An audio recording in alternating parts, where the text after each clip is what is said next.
بسم اللہ الرحمن الرحیم۔ عورتوں کا حق وراثت کے حوالے سے یاد رکھیے گا کہ پاکستان بننے سے پہلے برصغیر پاک و ہند میں مسلمانوں کے حق وراثت خواتین میں صرف رواجی قانون کے اوپر منحصر تھا اس بات کا، اور رواجی قانون پنجاب لاز ایکٹ کی سیکشن 5 کے تحت ہوتا تھا، اور عورتوں کے وراثت کے حق کے بارے میں مختلف خاندانوں میں ان کے رواجوں کے مطابق مختلف معاملہ تھا، اور خاندان کی جو مورثی پراپرٹی تھی ان میں عورتوں کو رواج کے نام پر حق نہیں دیا جاتا تھا۔ 1947 میں جب پاکستان بن گیا، اس کے بعد 1948 کے اندر اور 1951 کے دوران پاکستان کے مختلف صوبوں کے اندر شریعت کے اطلاق کے قانون میں ترمیم کے بعد عورتوں کو ایگریکلچرل لینڈز کے اندر وراثت کے حصہ جو ہے وہ ڈٹرمن کیا گیا۔ اس کے بعد 1962 آ گیا اور ویسٹ پاکستان مسلم پرسنل لا نافذ کیا گیا، اور 1962 میں ویسٹ پاکستان مسلم پرسنل لا کے حوالے سے اگر ہم دیکھیں تو وراثت اور عورت کا حق وراثت جو ہے اس کو کچھ حد تک ڈٹرمن کر دیا گیا ہے کہ ایک عورت کا وراثت کے اندر حصہ خواہ فوت ہونے والا شخص جو ہے جو وراثت چھوڑ رہا ہے اس نے وصیت کی ہے یا نہیں کی ہے، عورتوں کو اسپیسیفک پورشن کے ساتھ رواجوں سے بالاتر ہو کے شریعت محمدی کے مطابق ان کو ان کا حق دیا جانا جو ہے وہ مانا گیا۔ اور اس کے بعد 1962 کے اندر 1937 کے شریعت ایکٹ اور صوبہ سرحد کے اندر جو شریعت ایکٹ کا نفاذ جو تھا وہ منسوخ ہو گیا، اور مسلم پرسنل لا جو ہے شریعت ایکٹ کے نام سے 1962 کے اندر پریویل کر گیا، اور 1962 کے قانون سے پوری طرح مسلم جو قانون وراثت تھا اس کا نفاذ ان دا ایکچوئل اسپرٹ تو نہ کیا گیا، کیونکہ پنجاب لاز ایکٹ کی سیکشن 5 کے تحت ایک حد تک جو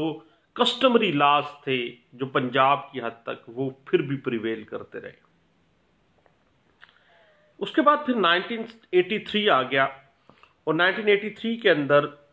سپریم کورٹ کے اندر شریعت ایپلٹ بینچ بیٹھا۔ بھلا ہو اس وقت کے سپریم کورٹ کے شریعت ایپلٹ بینچ کا جس نے پنجاب لاز ایکٹ جو کہ رسم و رواج کی بنا پر عورت کو حق وراثت سے محروم کیے بیٹھا تھا،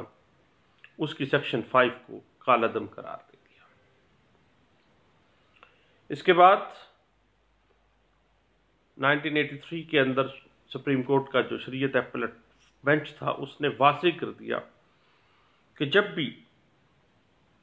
وراثت اور جانشینی کا معاملہ آ جائے گا تو پھر مسلم پرسنل لا جو ہے محمدن لا جو ہے وہ پریویل کرے گا۔ اس کے بعد جون 2008 کے اندر عورتوں کے خلاف رواجوں کی روک تھام کے لیے مجموعہ ضابطۂ فوجداری کے اندر ترمیم کا ایک بل پیش کیا گیا تھا۔ فوجداری قانون میں ترمیم کا بل اسمبلی میں پیش کیا گیا، اور اس میں عورت کو حق وراثت سے محروم کرنے کو جرم قرار دینے کے لیے ایک تجویز پیش کر دی گئی، حتیٰ کہ 15 نومبر 2011 کو خواتین کے استحصال اور خواتین کے ساتھ روا معاشرتی جو ناانصافی تھی اس کے خلاف باقاعدہ طور پر عورتوں کے خلاف رواجوں کی روک تھام کے لیے فوجداری قانون کا بل پاس کیا گیا، اور اس بل کو خواتین دشمن روایات کو روکنے کا امتناع کا ایکٹ 2011 کا نام دیا گیا تھا۔ اور اسی ایکٹ کے اندر، اسی بل کے ذریعے سیکشن 498A کا اضافہ کیا گیا فوجداری قانون کے اندر، اور اس میں واضح کر دیا گیا کہ 498A کے تحت اگر کوئی شخص دھوکہ دہی سے یا غیر قانونی طریقہ کار سے وراثت کے آغاز کے وقت کسی بھی عورت کو کسی بھی قسم کی جائیداد، خواہ وہ موویبل پراپرٹی ہے خواہ وہ اموویبل پراپرٹی ہے، حق وراثت سے اگر وہ محروم کر دیتا ہے اس عورت کو، تو اس شخص کو 10 سال تک سزا ہوگی، لیکن 5 سال سے کم اس کو سزا نہیں دی جائے گی، یا 10 لاکھ روپے جرمانہ، یا دونوں سزائیں اکٹھی دی جائیں گی۔ اس کے علاوہ ہمارے ہاں رسم و رواج کے نام پہ ایک بہت بڑا ظلم تھا اس وقت کہ خاندان کی مجبور اور بےکس خواتین کی، بیٹیوں کی، بہنوں کی قرآن پاک سے شادی کا ایک قبیح رسم چل رہی تھی۔ اب قرآن سے شادی جب ہم پہلے سوچتے تھے، چھوٹے تھے اس وقت، تو ہمیں معیوب سا لگتا تھا۔ پھر وقت کے ساتھ ہمیں پتہ چلا کہ بنیادی طور پر قرآن مجید سے شادی والا جو چکر ہے نا، جو رسم و رواج، یہ جہالت کی رسمیں انہوں نے بنائی ہیں، بنیادی طور پر خاتون کا حلف قرآن پاک پر کہ وہ اپنی زندگی کے باقی جو دن رہ گئے ہیں وہ غیر شادی شدہ گزارے گی، قرآن پہ وہ حلف دیتی تھی، یا وراثت کا تقاضا نہیں کرے گی۔ اس کو قرآن کے ساتھ شادی کا نام دے دیا گیا تھا، اور یہ بہت بڑی قبیح رسم ہمارے معاشرے میں سرایت کر گئی تھی۔ بنیادی طور پر یہ رسم جو ہے جائیداد پر قبضہ کرنے کے لیے اور خواتین کو حق وراثت سے محروم کرنے کے لیے گھڑی گئی تھی، اور خواتین دشمن روایات امتناع ایکٹ 2011 کے اندر ایک سیکشن 498C فوجداری قانون کے اندر ترمیم کے لیے رکھی گئی تھی، اور 498C میں کہا گیا کہ جو کوئی بھی مجبور کرے گا یا ارینجمنٹ اس بات کا کرے گا یا اس کو فیسیلیٹیٹ کرے گا کہ کسی عورت کی قرآن پاک سے شادی ہو سکے، تو اس کو اتنی مدت کے لیے سزا دی جائے گی، تو زیادہ سے زیادہ 7 سال، کم سے کم 3 سال، اور 5 لاکھ روپیہ جرمانہ ہوگا۔ 498 ایک سیکشن جو ہے فوجداری قانون میں انٹروڈیوس کروائی گئی کہ قرآن سے شادی کو ممنوع قرار دے دیا گیا۔ کوئی بھی جو اس کو ارینج کرے، اس کو فیسیلیٹیٹ کرے یا کسی کو مجبور کرے، اس کو 498C کے تحت سزا دی جائے گی۔ اب بات آ جاتی ہے ہمارے معاشرتی پیراڈائم کی۔ پاکستانی معاشرہ چونکہ ہندوازم سے آہستہ آہستہ آگے پریویل کرتا گیا ہے، رسم و رواج وہ بھی آج ہی اسی طرح کے معاشرے میں پریویل کر رہی ہیں۔ بنیادی طور پر پاکستانی معاشرے میں عورت کو اس قابل نہیں سمجھا جاتا تھا کہ وراثتی جائیداد میں اس کو حصہ دیا جائے۔ خاتون کی شادی کے وقت اس کو سامان جہیز دے کر وراثت سے محروم کر دیا جاتا تھا۔ پھر گاہے بگاہے خرچ کے نام پر خیرات کی صورت میں رقم لوگ بہنوں بیٹیوں کو دیتے تھے، اور عورتیں بیچاری مجبور ہو کر جائیداد اور میکے میں سے اپنے میکے کو سلیکٹ کر لیتی تھی۔ جائیداد کا تصور ہی نہیں تھا، اور اپنی جائیداد سے ہمیشہ کے لیے دستبردار ہو جاتی تھی۔ اور یہ جملے تو ہمارے معاشرے میں بہت زیادہ عام تھے کہ اگر یہ عورت اپنے بھائیوں سے یا اپنے باپ سے حصہ مانگے گی یا اپنے بھائیوں سے حق وراثت مانگے گی تو پھر بھائی میکے سے یہ چلی جائے گی، میکے سے بالکل فارغ ہو جائے گی۔ ہمارے معاشرے میں اکثر اوقات ایسے بھی ہوتا تھا کہ کسی آدمی کے فوت ہو جانے کے بعد بھلے وقت تھے، اس کے رشتہ دار مرنے والے کی ایک سے زائد بیویاں ہونے کی صورت میں یہ علاقے میں مشہور کر دیتے تھے کہ اپنی فلاں عورت کو تو مرنے والے نے اپنی زندگی میں ہی طلاق دے دی تھی، کام ہی ختم کر دیتے تھے۔ اگر اس زمانے میں نکاح زبانی ہوتا تھا، پھر بیچاری عورت اور اس کی مجبوریاں، اور عورت کو نکاح ثابت کرنے کے لیے بہت سے قانونی معاملات سے گزرنا پڑتا تھا کہ بھئی میری طلاق نہیں، مجھے مرنے والے نے طلاق نہیں دی تھی۔ پھر بھی اگر ثابت بھی ہو جاتا کہ اس کا نکاح انٹیکٹ تھا، طلاق نہیں دی ہے، پھر بھی ایک لمبی قانونی جنگ جو تھی اس خاتون کو لڑنی پڑتی تھی۔ یاد رکھیے گا کہ وراثت کے مقدمات میں کوئی لمیٹیشن نہیں ہے، کوئی میعاد کا تصور نہیں ہے۔ اس بات کو بیسیوں کے اجلاس میں انٹرپریٹ کیا گیا اور اس پر ایک landmark judgment 2005 CLC page 1173 میں پاس کی گئی تھی، اور اس بات کو انٹرپریٹ کیا گیا بعد میں لاہور ہائی کورٹ کے ایک فیصلے میں 2013 CLC پیج ہے 61 میں اس بات کو انٹرپریٹ کیا گیا تھا۔ ابھی پچھلے دنوں سپریم کورٹ آف پاکستان میں ایک بڑی لینڈ مارک ججمنٹ آئی کہ عام طور پر دیکھا گیا ہے دیہاتوں کے اندر پاکستانی معاشرے میں کہ خواتین جو حق وراثت میں زمین آتی ہے وہ اپنے بھائیوں کے حق میں اپنی وراثت کے حق سے دستبردار ہو جاتی ہیں، خود ہی لکھ کے دے دیتی ہیں کہ ہم نے اپنا حصہ چھوڑ دیا اپنے بھائی کو، یا اپنے دوسرے جو عزیز و اقارب ہیں ان کو ہم نے حصہ چھوڑ دیا۔ سپریم کورٹ آف پاکستان نے واضح کر دیا کہ اگر عورت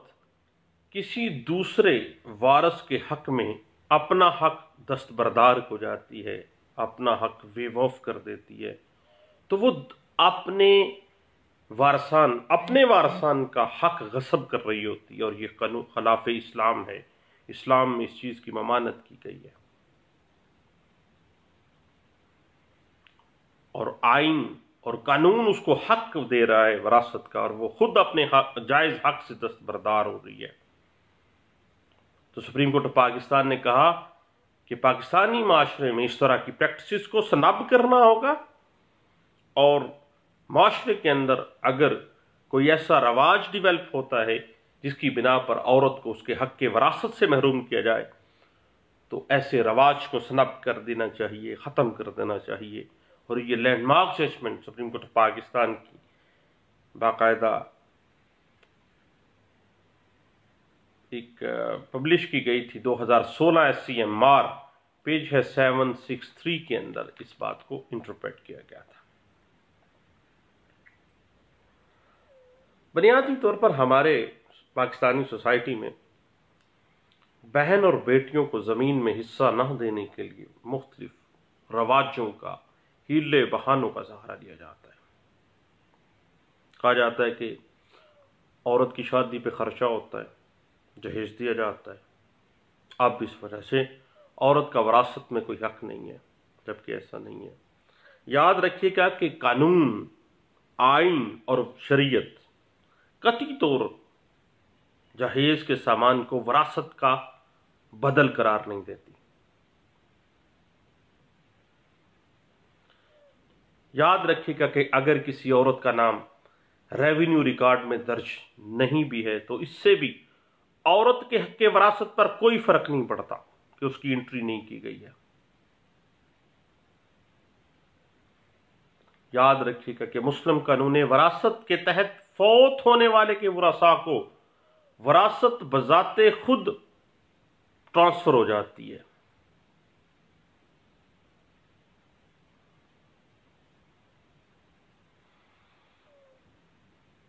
کیونکہ ریونیو ریکارڈ کے اندر صرف زمین کے انتظام کا ریکارڈ ہوتا ہے، ورثاء کا کوئی ثبوت وہاں پہ کوئی نہیں ہوتا ہے۔ اور بعض اوقات وراثتی جائیداد کے اندر عورت کو ایڈورس پوزیشن کی بنا کے اوپر بھی حق کے وراثت سے محروم کیا جاتا ہے. اسی وجہ سے آئین، قانون اور شریعت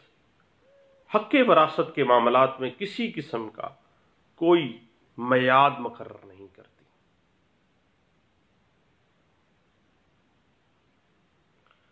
کیونکہ حق وراثت ایک ایسا شرعی، قانونی اور آئینی حق ہے ایک عورت کا، جس کو قانون ہمیشہ سے پروٹیکٹ کرتا آیا ہے. اس بات کی انٹرپریٹیشن 2007 YLR پیج 2240 میں کی گئی، 2008 SCJ پیج 181 میں کی گئی. ایک اور مس پریزنٹیشن ہے ہمارے معاشرے میں، غلط فہمی ہے ہمارے معاشرے میں کہ وراثت کی جائیداد کا قبضہ جو ہے نا، وہ چونکہ ورث پوزیشن ہو گیا، دوسرے لوگ پوزیشن لے گئے. یاد رکھیے گا کہ قانون اس بات کی انٹرپریٹیشن اس طرح کرتا ہے کہ وراثتی جائیداد اگر کسی ایک وارث کے قبضے میں ہے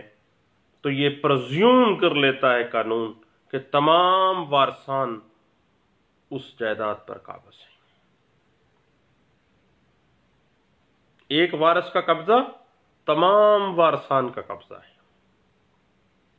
اس بات کو انٹرپریٹ کیا گیا 2013 CLC پیج 60 کے اندر.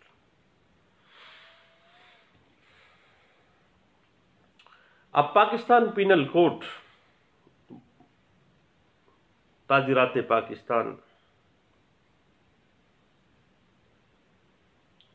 2011 میں 498A اس میں اضافہ کیا گیا کہ کسی بھی عورت کو اس کی حق وراثت سے محروم کرنا ایک سنگین جرم تصور ہوگا، جس کی سزا 10 سال کم از کم 10 لاکھ روپے جرمانہ. قانون اس پہ باقاعدہ اسٹیبلش کر دیا گیا. اور اس 498 کی interpretation supreme court of Pakistan میں 2016 میں جب کی گئی تو اس بات کو رپورٹ کیا گیا تھا 2016 SCMR پیج 763 کے اندر. یاد رکھیے گا کہ بعض اوقات خام میں یہ مشہور کر دیا جاتا ہے کہ وفات پانے والا جو مالک تھا اس نے اپنی فلاں اولاد کو یا عورت کو یا لڑکی کو جو گھر سے بھاگ گئی تھی، اس نے اپنی پسند کی شادی کر لی تھی. تو پسند کی شادی کرنے کی بنا پر اس جائیداد مالک نے، اس کے باپ نے اس لڑکی کے اس کو تو وراثت سے عاق کر دیا تھا. یاد رکھیے گا اگر کوئی کسی کو عاق بھی کر دے، عاق کی قانون میں کوئی حیثیت نہیں ہے. اگر کوئی عاق کر بھی دیتا ہے تو عاق کرنے کی بنا پر اس کے حق وراثت پہ اثر انداز نہیں ہوا جا سکتا. حق وراثت same as it is intact رہے گا اس کا، اور اس کو اس وراثت میں سے اتنا ہی حصہ ملے گا جتنا دوسرے وارثان کو شریعت کے مطابق ملے گا. اب پاکستانی معاشرے کے اندر عورت کو دباؤ ڈال کے بعض اوقات اب حق چھڑوا لیا جاتا ہے، حتیٰ کہ ایگریمنٹس کروا لیے جاتے ہیں. اس طرح کے ایگریمنٹس کو قانون تسلیم نہیں کرتا. اگر کسی عورت نے اپنے بھائی کے لیے اپنی پراپرٹی، انہیریٹڈ پراپرٹی، وراثتی جائیداد چھوڑ دی ہے، قانون اس معاہدے کو کچھ نہیں سمجھتا. اس معاہدے قانون کی نظر میں کوئی حیثیت نہیں ہے.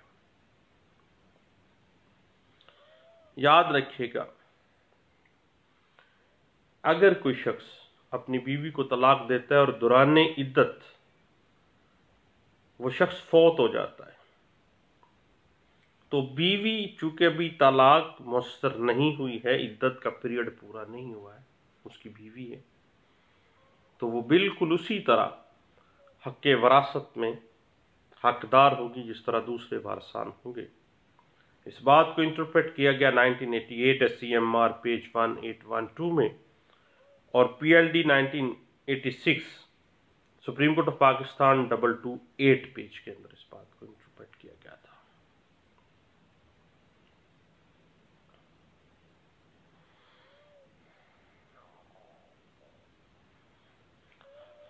اصل میں وراثت کے ایک بہت زیادہ غلط فہمی ہمارے ہاں پائی جاتی ہے کہ کوئی دعوے کی ضرورت ہے، کسی ڈیمانڈ کی ضرورت ہے۔ جو ہی کوئی شخص فوت ہوتا ہے اور وہ کچھ چھوڑ جاتا ہے تو وراثت کا حق اس مالک کی وفات کے فوری بعد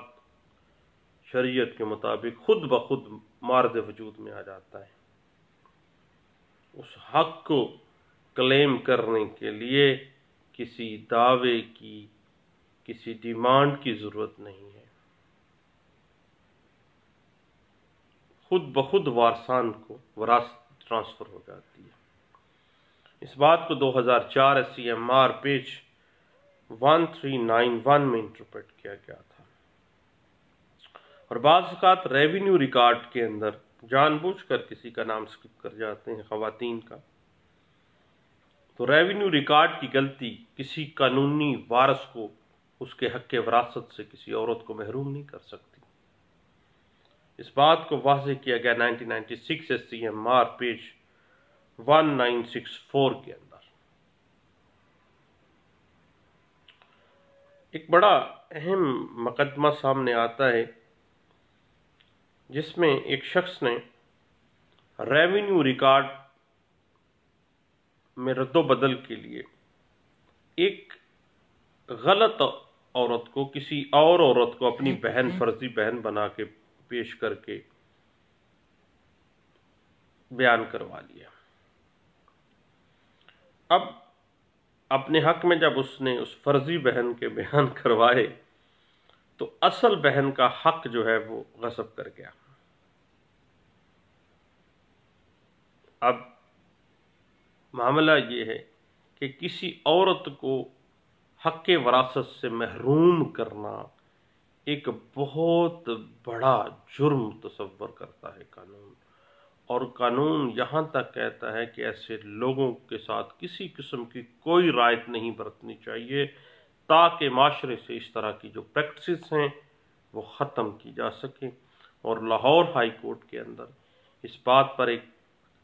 کمپریہنسو بحث کی گئی تھی، اور یہ رپورٹ ہوئی تھی 2010 PCRLJ پیج ہے 713 کے اندر۔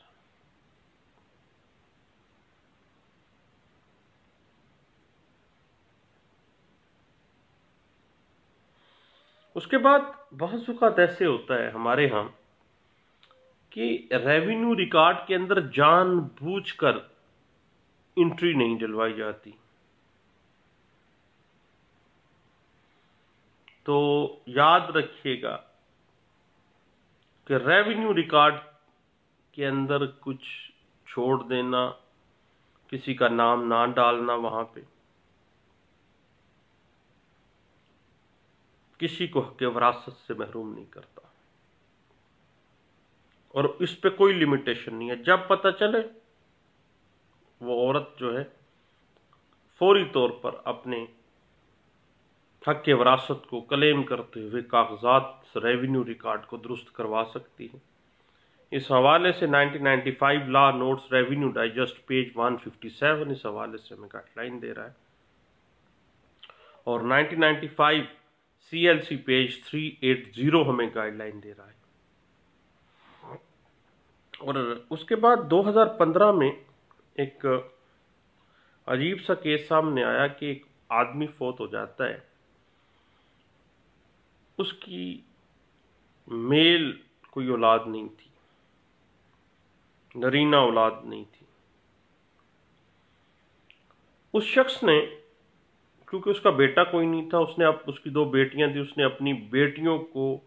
جائیداد تملیک کر دی۔ تملیک کا جناب آپ کو پتہ ہے کہ ایسا گفٹ جو وارثان کو دیا جاتا ہے۔ بندہ فوت ہو گیا، فوت ہونے کے بعد اس شخص کے بھتیجے نے دعویٰ دائر کر دیا کہ اس کے چچا کو بیٹا نہیں تھا، اس لیے بھتیجا ہونے کے ناطے وہ بھی جائیداد میں حصے دار ہے۔ سول کوڈ کے اندر دعویٰ اس بھتیجے کے حق میں ڈگری ہو گیا۔ بیٹیاں جن کے نام پہ تملیک مرنے والا کر گیا تھا، انہوں نے باقاعدہ طور پر اپیل کی ڈسٹرکٹ کورٹ کے اندر، لیکن بیچاریوں کی کوئی دال نہ گلی، حتیٰ کہ ڈسٹرکٹ کورٹ نے اپیل خارج کر دی۔ بیٹیاں روتی پیٹتی ریویژن کے اندر ہائی کورٹ میں چلی جاتی ہیں، تو ہائی کورٹ میں اس بات کو انٹرپریٹ کیا گیا کہ مؤثر تملیک کے لیے جو شخص اپنی زندگی میں اپنے کسی وارث کو تملیک کر دیتا ہے تو وہ اس کا رجسٹرڈ ہونا ضروری نہیں ہے۔ وہ اگر مؤثر ہے، آفر ہوئی، ایکسیپٹنس ہوئی اور ڈلیوری آف پوزیشن موقع پہ ہو گئی تو مؤثر تملیک ہے۔ دین سول کورٹ کا فیصلہ، ان کے بعد ڈسٹرکٹ کورٹ کا فیصلہ بھی خارج کر دیا گیا، اور بیٹیوں کو باقاعدہ طور پر ہائی کورٹ نے کہا کہ وہ اپنے باپ کی وارث ہیں، اور باپ کی طرف سے اگر ان کو کوئی تملیک کی گئی تھی تو وہ بالکل ویلڈ ہوگی۔ اور یہ بات انٹرپریٹ ہوئی 2015 CLC پیج 902 میں اس بات کو انٹرپریٹ کیا گیا تھا۔ اسی طرح 2015 کا ایک لاہور ہائی کورٹ کا ایک لینڈ مارک ججمنٹ تھی۔ اس طرح سے تھا کہ رواجوں کے تحت پنجاب میں آپ کو پتہ ہے کہ بہت زیادہ رواج ہیں خواتین کو حق کے وراثت سے محروم کرنے کے لیے۔ اب رواج کے تحت ایک خاتون کو انتقال وراثت سے محروم کر دیا گیا، حتیٰ کہ وہ بیچاری فوت ہو گئی۔ اس کے فوت ہونے کے بعد اس کے خاوند اور اس کے بیٹے جو ورثاء تھے، انہوں نے دعویٰ دائر کر دیا کہ مرحومہ جو تھی اس کو وراثت میں سے رواج کے مطابق غلط طور پر اس کے حق وراثت سے محروم کر دیا گیا تھا۔ اگر اس وقت اس کو وراثت دی جاتی تو وہ وراثت ہمارے پاس بھی آتی۔ دعویٰ دائر انہوں نے بیچاروں نے کر دیا، سول کورٹ نے دعویٰ ڈگری کر دیا۔ جو پہلے سے اس عورت کو محروم کر چکے تھے حق وراثت سے، وہ لوگ فوری طور پر اس سول کورٹ کی ڈگری کو اپیل میں انہوں نے چیلنج کر دیا۔ اپیل ان کی منظور ہو گئی، دعویٰ خارج ہو گیا۔ اس وقت ڈسٹرکٹ جج صاحب نے اس بنا پہ وہ دعویٰ خارج کیا اپیل میں کہ مرحومہ جو تھی اپنی زندگی میں اس کو پتا تھا کہ اس کے بھائیوں نے اس کو حق وراثت سے محروم کر دیا ہوا ہے، اس نے اپنی زندگی میں اس انتقال کو چیلنج کیوں نہیں کیا؟ اب ڈسٹرکٹ جج صاحب نے اس دعویٰ جو ڈگری ہوا تھا ان کے حق میں، اس کو خارج کیا اسی بنا کے اوپر۔ لیکن اس کا خامند اور جو وارثان تھے وہ بیچارے لاہور ہائی کورٹ چلے گئے، تو لاہور ہائی کورٹ نے باقاعدہ طور پر اس ڈسٹرکٹ جج صاحب کے آرڈر جو اپیل میں انہوں نے دعوے کو خارج کیا تھا اس کے آرڈر کو منسوخ کیا، اور جو سول کورٹ کی ڈگری تھی اس کو بحال کیا، اور طے کر دیا، لاہور ہائی کورٹ نے ایک سیٹلڈ پرنسپل بنا دیا کہ کسی خاندانی یا کسی علاقائی رواجوں کی بنا پر کسی عورت کو کبھی بھی حق وراثت سے محروم نہیں کیا جا سکتا، اور وراثت کا حق ایک ایسا حق ہے جس پر نہ شریعت، نہ قانون اور آئین کوئی قدغن نہیں لگاتے، کوئی میعاد مقرر نہیں کرتے۔ اور یہ بات انٹرپریٹ ہوئی 2015 CLC پیج 1127 کے اندر۔ حق وراثت ایک بہت ہی اہم حق ہے، اور پاکستانی معاشرے میں عورتوں کو جو حق وراثت سے محروم کیے جانے کی رسم بنا لی گئی تھی، اس بات کو 2011 میں پاکستان پینل کوڈ میں 498A اور 498C کے ذریعے سناب کرنے کی کوشش کی گئی کہ عورتوں کو حق وراثت سے محروم نہ کیا جا سکے۔ اس حوالے سے چند باتیں تھیں، گپ شپ میں نے کہا دوستوں سے لگاتے ہیں۔ بہت شکریہ، تھینک یو، اللہ حافظ۔